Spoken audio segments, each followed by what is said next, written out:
다 같이 한 목소리로 읽도록 그렇게 하겠습니다. 시작. 여호와 우리 주여, 주의 이름이 온 땅에 어찌 그리 아름다운지요. 주의 영광이 하늘을 덮었나이다. 주의 대적으로 말미암아 어린아이들과 젖먹이들의 입으로 권능을 세우시며 이는 원수들과 보복자들을 잠잠하게 하려 하심이니라. 주의 손가락으로 만든 주의 하늘과 주께서 베풀어 주신 달과 별들을 내가 보니 사람이 무엇이기에 주께서 그를 생각하시며 인자가 무엇이기에 주께서 그를 돌보시나이까. 그를 하나님보다 조금 못하게 하시고 영화와 존귀로 관을 씌우셨나이다. 먼저 본문을 영어로 보고 설명을 하면서 정리를 할까 합니다. 본문을 더 들어가 보겠습니다. O Lord, our Lord, how majestic is your name in all the earth. 얼마나 당신의 이름이 아름다우신지요. Who have displayed your splendor above the heavens. 하늘 위에 당신의 놀라운 광경을 펼치셨습니다. From the mouth of infants and nursing babes. 어린아이들과 젖먹이들의 입으로 말미암아 You have established strength. 당신은 능력을 세우셨습니다. Because, 왜냐하면 of your adversaries, 적들 때문입니다. To make the enemy and the revengeful cease. 당신의 적군들과 보복자들을 멈추게 하기 위해서 하나님께서는 어린아이들과 젖먹이들의 입으로 말미암아 그 능력을 행사하셨다. 이렇게 말씀을 해주고 있습니다. 지금 현재 오늘은 종려주일이거든요. 오늘 종려주일과 관련된 구약의 말씀인데 조금 이따가 이제 스토리가 나옵니다만 이제 종려주일에 고난주일이 이제 시작되는 종려주일이 되는데 이번 주간은 고난주일이고요. 그리고 다음 주간은 부활주일이지 않습니까? 근데 종려주일은 팸 선데이라고 하는데 그 일주일간의 행적을 보겠습니다. 간단하게 보고 결론을 내리고자 하는데요. 첫 번째는 주일, 오늘이죠. 종려주일은 예루살렘에서 승리에 입성하시는 모습이 나타나는 날이죠. 그래서 제가 작년에 설교할 때의 설교 제목을 영광스러운 슬픔의 행진이다. 이런 제목으로 설교를 했었습니다. 주님의 고난은 예루살렘의 입성과 함께 시작이 돼요. 6월절을 며칠 앞두고 예루살렘의 거리는 많은 사람들은 이제 붐비게 되잖아요. 전부 다 몰려오니까. 그리고 6월절 양 대신 예수님께서는 제자들이 구해온 나귀를 타고 감난산 쪽에서 이제 예루살렘을 오게 됩니다. 예루살렘 오는 것을 사람들이 알고 호산나 호산나 하면서 사람들이 만세를 부르고 소리를 치면서 춤을 춥니다. 그러면서 이제 어떤 사람들은 승리의 표시인 종려나무 가지가 있는데 그 종려나무 가지를 꺾어가지고 예수님 오시는 앞에다가 길에 뿌립니다. 마치 레드 카펫처럼 상징적으로 뿌리고 어떤 사람들은 겉옷을 벗어가지고 그 바닥에 놓고 예수님이 지나가시게 귀하신 몸이니까 그렇게 너무나 환영하는 모습을 보여줬어요. 이제는 정말 이제 올 세상이 왔구나. 구세자가 왔구나. 이제 세상이 달라지겠구나. 그런 생각을 하면서 예수님을 맞이하게 됩니다. 많은 사람들이. 사실은 그게 사실은 오해죠. 예수님은 지금 현재 죽으러 가고 있는데. 그죠? 많은 사람을 위해서. 호산나 다윗의 자손이여 찬송하리로다. 주의 이름으로 오시는 이여 가장 높은 곳에서 호산나 하며 외쳤습니다. 그래서 예루살렘의 거리는 예수님의 입성으로 이제 진동을 하게 됩니다. 그 바리새인들과 서기관들과 대제사장들은 지금 이제 이걸 어떻게 해야 될지 지금 대책을 마련하고 있는 거죠. 누가복음 19장 11절에는 11절에 보면 이렇게 나옵니다. But when the chief priests and the scribes saw the wonderful things that he had done, 예수께서 하신 놀라운 일들을 보고 나서 이 대제사장들과 서기관들이 그리고 and the children who were shouting in the temple 그리고 아이들이 예루살렘에 이제 입성하고 나서 성전에 있으니까 아이들이 예수님을 찬양하는 거예요. 아주 어린 아이들이 호산나 to the son of David 다윗의 자손 예수께 호산나 찬양해라 이렇게 하니까 화가 난 거예요. 한마디로 말하면 화가 났는데 여기 보면 they became indignant 쉽게 말하면 feeling angry 화가 나타납니다. and said to him 그 말하기를 Do you hear what these children are saying? 이 아이들이 말하는 걸 듣느냐? And Jesus said to them, Yes. Have you never read? 읽어보지 못하였느냐? 성경을 읽어보지 못하였느냐? Out of the mouth of infants and nursing babies. 그러니까 어린아이들과 젖먹이들의 입으로 말미암아 You have prepared praise for yourself. 당신께서 하나님의 영광을 받으시기 위해서 그걸 준비했다는 거예요. 찬양 받으시기 위해서. 어른이 아니고 아이들로부터. 이렇게 시편 8편 2절에 오늘 본문 말씀에 난 것을 인용을 했어요. 예수님께서. 예수님께서 곧잘 구약성경을 인용을 하셨습니다. 그리고 이제 월요일이 됐어요. 월요일이 돼가지고 일어날 사건은 지금 말하면 내일이죠. 무화과나무를 저주합니다. 무화과나무를 예루살렘의 성곽 베다니에서 일단은 주일날 밤에 나가가지고 베다니에서 하루 저녁을 치신 예수님은 이튿날 아침에 다시 예루살렘으로 다시 오는 거예요.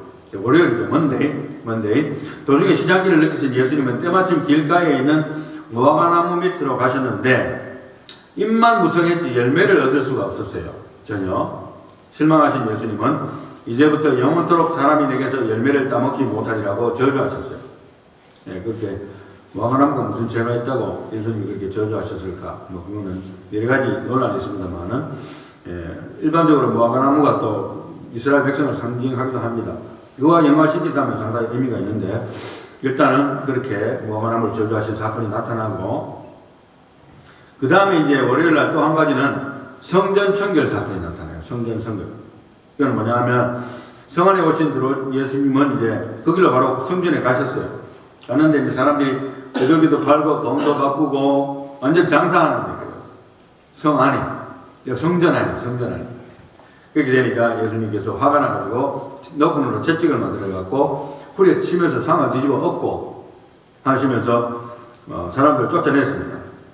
그렇게 하면서 내 집은 만민의 기도하는 집이다. 일컬음을 받으리라 하였거늘 너희가 강도의 소비를 만드는도다 하면서 꾸짖었어요.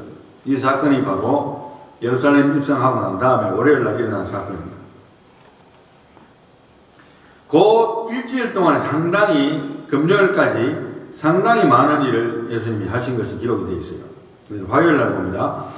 그래서 이제 예루살렘 성 안에서 주무시지 아니하시고 또 월요일날도 나갔습니다. 예, 나가지고 성 밖으로 나가셨다가 화요일날 들어오는데 이제 무화과나무의 경운이 나타납니다. 그 이튿날 제자들은 성으로 들어오는 도중에 놀라운 것을 보았습니다. 어제 예수님께서 저주를 한 그 무화과나무가 뿌리부터 말라 죽었어요. 완전히 부상 말라버렸어요. 하루 만에. 그죠? 그래서 성급한 베드로가 선생님 저주하신 무화과나무가 말랐나이다. 이렇게 이야기합니다. 그렇게 예수님은 하나님을 믿으라. 이르노니 누구든지 이 산더러 들려 바다에 던지우라 하고 그 말하는 것이 이룰 줄 믿고 마음에 의심치 아니하면 그대로 되리라고 믿음의 교훈을 하셨죠.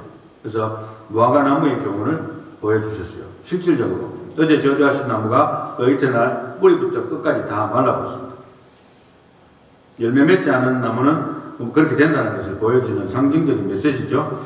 그리고 이제 화요일날 계속해서 또 한 가지 사건은 뭐냐 하면 성전 안에서 비난받는 사건이 나타나는데요.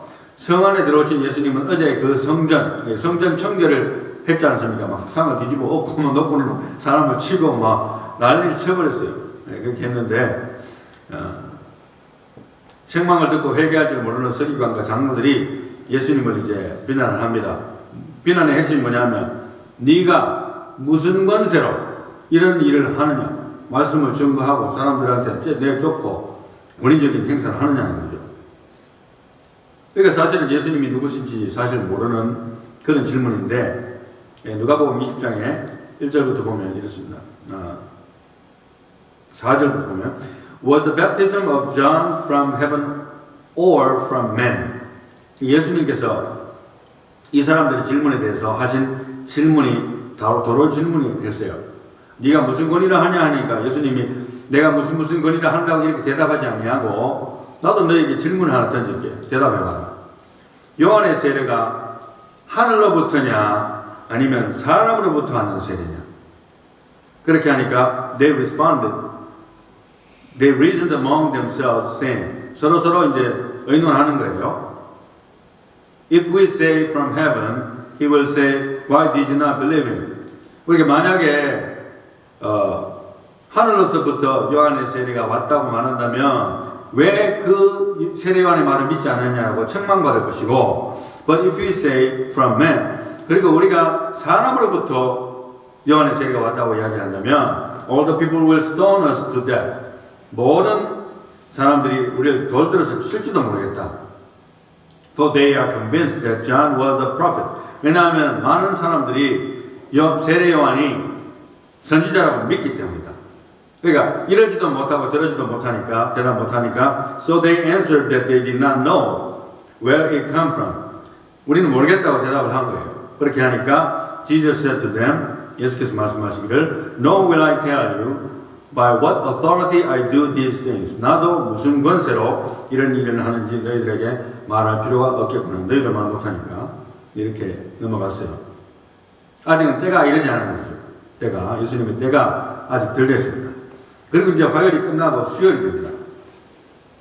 수요일이 되어서 이제 유다가 배반하는 사건이 나타나는데, 예수님은 아직 성 밖에 계시면서 제자들에게 이틀을 지나면 유월절이라 인자가 십자가에 못 박히기 위하여 팔리오리라. 그러니까 예수님이 십자가에 달리는 그 금요일은 유월절과 겹칩니다. 그러니까 유월절에는 뭐가 제물입니까? 어린 양의 피잖아요.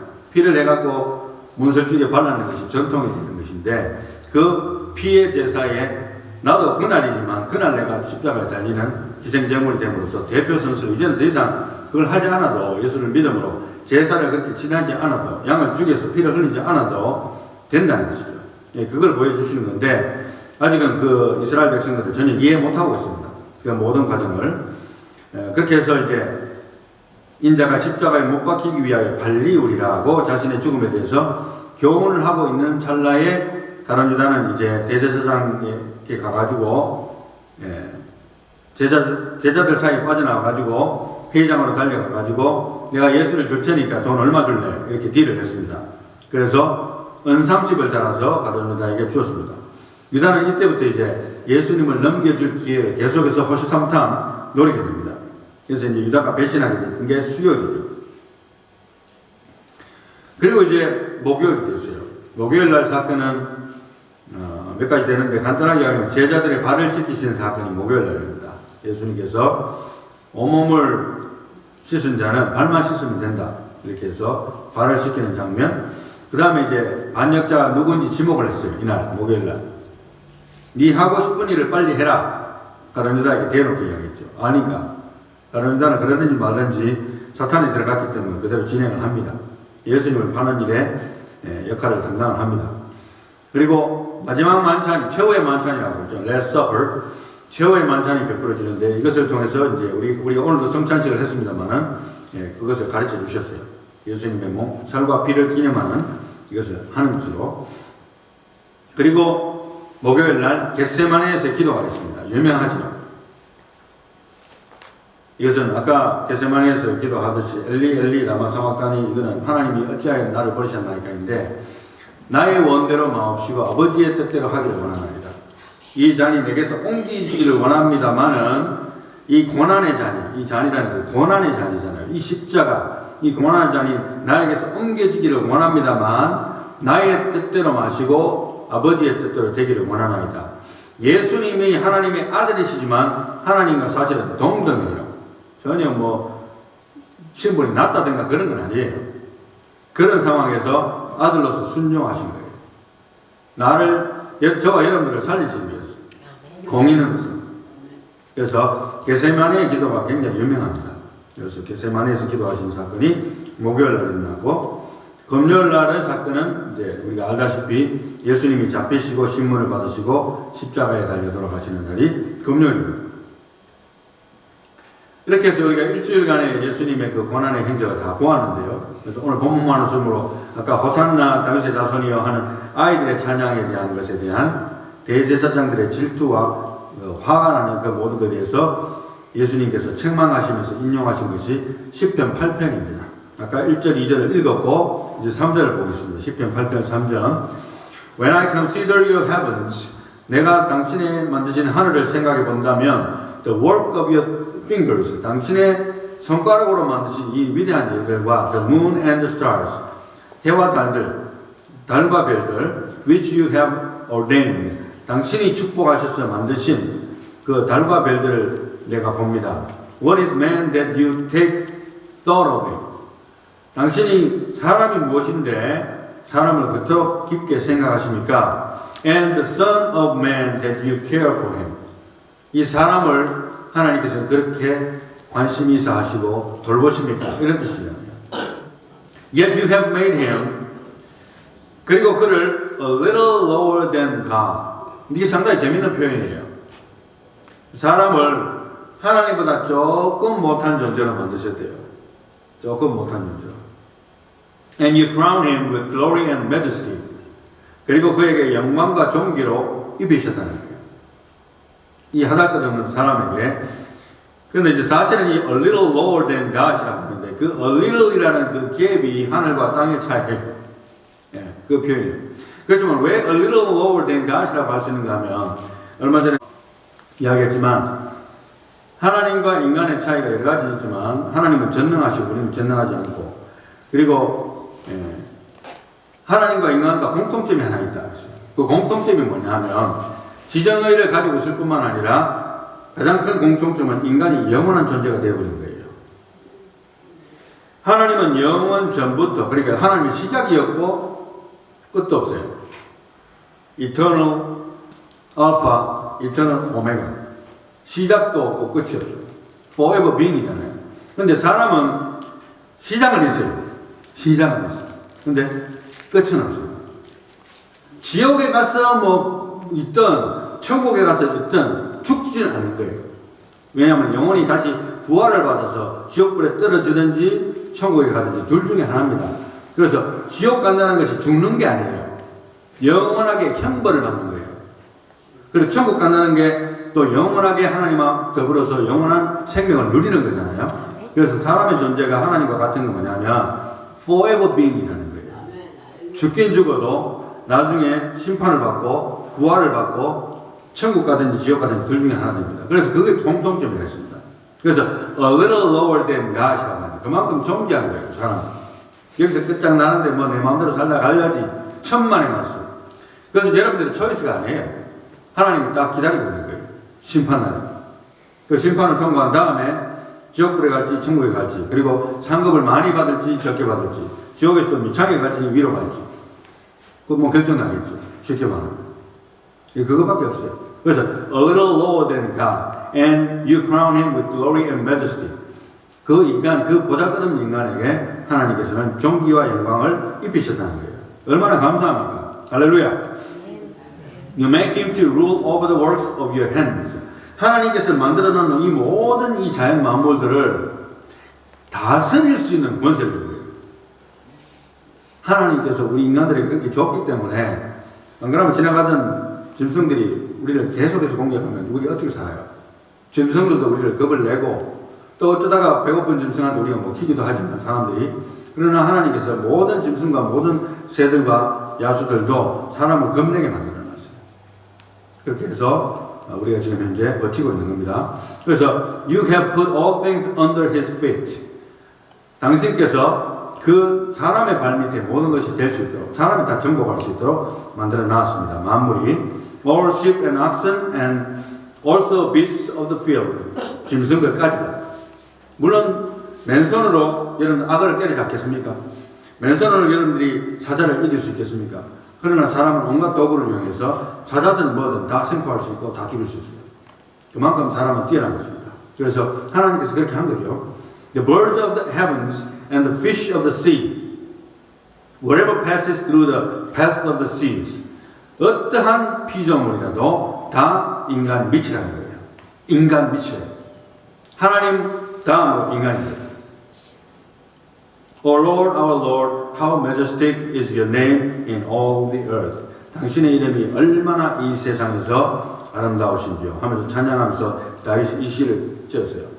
하나님에 대한 위대한 찬양을 하면서 다윗이 감동을 받은 것은 어린아이들의 입술을 통해서 베이비들의 입술을 통해서 하나님이 영광을 받으시고 그 목적이 오히려 하나님의 원수로 하여금 꼼짝 못하게 하는 그러한 역할을 할 수 있도록 아이들조차로 하나님을 찬양할 수 있도록 하나님께 하셨다는 그 놀라운 메시지를 증거를 했습니다. 할렐루야. 제가 2021년 2월 14일에 리코드했는 설교에 하나님과 춤을 추다 사무엘상 6장 12절에서 19절 말씀으로 Dances with God이라는 제목으로 제가 설교를 한 적이 있어요. 여기 이제 우리가 보지 못하고 집에서 녹화를 해서 제가 보낸 것인데 그때 그 설교가 기억이 나서 이 본문과 연관이 됩니다. 다윗이 그렇게 순진한 마음으로 어린아이처럼, 그래서 다윗을 생각한다면 큰 범죄도 하고 실수도 크게 했지만 다윗의 영성은 순수한 영성이고 어린아이와 같이 천진한 마음으로 하나님을 바라보는 그 마음바탕이 있었던 것으로 판단이 됩니다. 그래서 하나님 앞에서 춤추다가 난리를 쳐가지고 자기 와이프한테 비난도 받게 했지만 그러나 하나님은 비난하지 않았어요. 그의 순수한 마음을 받아줬다고 했습니다. 이제 말씀을 맺어야 되는데요. 오늘 설교의 결론은 이렇게 내리고 싶습니다. Be shrewd as serpents and innocent as doves. 뱀같이 지혜롭고 비둘기같이 순결하라. 오늘 설교의 결론입니다. 뱀같이 지혜롭고 비둘기같이 순결하라. 마태복음 10장 16절에 예수님께서 이렇게 말씀하십니다. 제자들을 보내시면서 보라 내가 너희를 보냄이 양을 이리 가운데로 보낸 것 같도다. 그러므로 너희는 뱀같이 지혜롭고 비둘기같이 순결하라. Behold, I send you out as sheep in the midst of wolves. 늑대들에게 보내는 것 같대요. 제자들 보내는 게. So be shrewd as serpents and innocent as doves. 뱀같이 지혜롭고 비둘기같이 순결하다. But beware of men. 그러나 사람들을 조심해라. For they will hand you over to the courts and scourge you in their synagogues. 너희들을 감옥에 넘겨버릴 것이다. 사람들이. 그래서 사람 조심하는 것. 그래서 여러분들이 선교지를 간다든지 마지막 때에 굉장히 험악한 일들이 생길 때에는 사람 조심해야 하는 것 이제 조심해야 됩니다. 사람을 믿지 말아야 돼요, 사실은. 그래서 사람들이 여러분들을 팔 수 있어요. 그 가룟 유다처럼 그런 말씀이에요. 그래서 뱀은 사탄인데, 그죠? 우리가 보통 일반적으로 성경에 보면 뱀은 사탄을 상징하잖아요. 뱀 이야기 나왔다 하면은 뭐 기겁을 한 사람도 많은데 뭐 그렇게까지 할 필요는 없어요. 여기서 예수님께서 뱀같이 지혜롭다 이렇게 이야기했는데 사탄도 여러분 하나님을 압니다. 하나님 아는 데는 아마 우리보다도 더 밝히 알 거예요. 왜냐하면 욥기서에 보면 사탄도 하나님의 그 회의장에 들어갈 수 있는 권세가 있어요. 믿거나 말거나. 욥기를 한번 읽어보세요. 하나님의 천사들의 그룹에 회의장에 들어가서 자기의 참소문을 올릴 수가 있어요. 하나님 앞에. 누구가 이렇게 잘한다고 하지만 이 사람 내가 손 좀 봐도 됩니까? 허락만 해주십시오. 하나님이 도전 허락만 하면 하는 거예요. 하나님 허락을 하면 못하지. 그죠? 그렇게 시스템이 그렇게 되어 있습니다. 천국의 시스템이. 욥기서 읽어보면 상당히 재미가 있어요. 그래서 사탄도 하나님을 아는 데는 우리보다 훨씬 뛰어나게 합니다. 야고보서 보세요. 사탄도 안다 했어요. 그렇지만 하나님을 알되 하나님으로 영화롭게도 아니하며 감사치도 아니하고 오히려 그 생각이 허망하여지며 미련한 마음이 어두워졌나니. 로마서잖아요. 이게 사람의 무패한 마음이에요. 지난번에 제가 사람에 대해서 이야기하면서 인간은 태어날 때부터 뭘 타고난다면 원죄를 받아서 나온다 했어요. 아담으로부터. 근데 원죄 받아도 더 무서운 게 뭐라 했습니까? 그것은 simple nature. 죄의 그 오리지널 본성이 정관이 있는 거예요. 어릴 때부터. 지각을 알기 전에는 거기서 발생 안 한다 뿐이지 조금 나이가 이제 지각을 알기 시작하면 죄를 짓습니다. 마음으로부터 죄를 짓게 돼 있어요. 그래서 오늘은 설교처럼 어린아이가 되고 순진한 마음으로 하나님 앞에 비둘기같이 순결하되 뱀같이 지혜로워야 된다. 그래서 판단은 예리하게, 다른 말로 하면 판단은 사탄처럼 예리하게, 뱀처럼 예리하게 하나님을 확실히 알기 때문에. 그러나 마음은 청결하게 해 주시옵소서. 청결한 마음 주시옵소서. 오 주님, 정직한 영을 새롭게 하소서. 기도하면서 하나님 앞에 뱀같이 지혜롭고 비둘기같이 순결한 삶을 살 수 있는 저와 여러분들이 다 되시기를 예수님의 이름으로 축원합니다. 기도하겠습니다.